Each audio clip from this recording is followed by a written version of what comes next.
ভেনেজুয়েলার প্রেসিডেন্ট মাদুরোকে নতি স্বীকারে বাধ্য করার পর ডোনাল্ড ট্রাম্পের লক্ষ্য এখন তেহরান। তবে এবার তিনি কোনো সাধারণ প্রস্তাব নিয়ে বসেননি।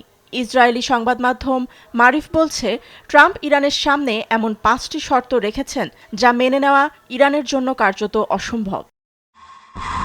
ট্রাম্পের আলটিমেটাম এবার কঠোর। তার স্পষ্ট দাবি, ইরানকে হস্তান্তর করতে হবে 400 কেজি সমৃদ্ধ ইউরেনিয়াম এবং ধ্বংস করতে হবে সব পারমাণবিক স্থাপনা। একই সঙ্গে গুঁড়িয়ে দিতে হবে তেহরানের ব্যালিস্টিক মিসাইল সক্ষমতা এবং চিরতরে বন্ধ করতে হবে নিজস্ব ক্ষেপণাস্ত্র কর্মসূচি। এছাড়াও মধ্যপ্রাচ্যে নিজেদের প্রভাব কমিয়ে ইয়েমেন, ইরাক ও সিরিয়াসহ সব মিত্রদের সমর্থন ত্যাগেরও চূড়ান্ত শর্ত দিয়েছেন ট্রাম্প। তবে ট্রাম্পের এই কঠিন চাপে ইরানও দমে যাওয়ার পাত্র নয়। দীর্ঘ ৪৫ বছরের প্রস্তুতি আর টিকে থাকার লড়াইয়ে তেহরান এখন সামরিক কৌশলে এনেছে আমূল পরিবর্তন। দেশটির সামরিক নীতি এখন রক্ষণাত্মক থেকে বদলে আক্রমণাত্মক করা হয়েছে।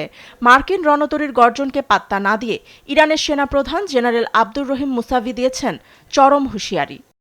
আমাদের সামরিক নীতি এখন শুধুই বিজয়ের। শত্রুর এই মেকি শক্তিতে আমাদের বিন্দুমাত্র ভয় নেই। আমাদের ক্ষেপণাস্ত্র কর্মসূচি এই ভূখণ্ডের সার্বভৌমত্বের ঢাল, যা নিয়ে আলোচনার কোনো সুযোগ নেই। এ পরিস্থিতিতে যুদ্ধের উত্তাপ ছড়িয়েছে পুরো মধ্যপ্রাচ্যে। ইসরায়েল বলছে, ইরানকে বিশ্বাস করার কোনো সুযোগ নেই। অন্যদিকে লেবাননের হিজবুল্লাহ প্রধান শেখ নাইম কাশেম হুঁশিয়ারি দিয়েছেন, যুদ্ধ শুরু হলে পুরো অঞ্চলকে এর চড়া মূল্য দিতে হবে। ট্রাম্পের এসব শর্ত কূটনীতির কোনো নতুন কৌশল নাকি বড় কোনো সংঘাতের নকশা, সে উত্তর এখন অজানা। নিউজ ডেস্ক, দেশ টিভি।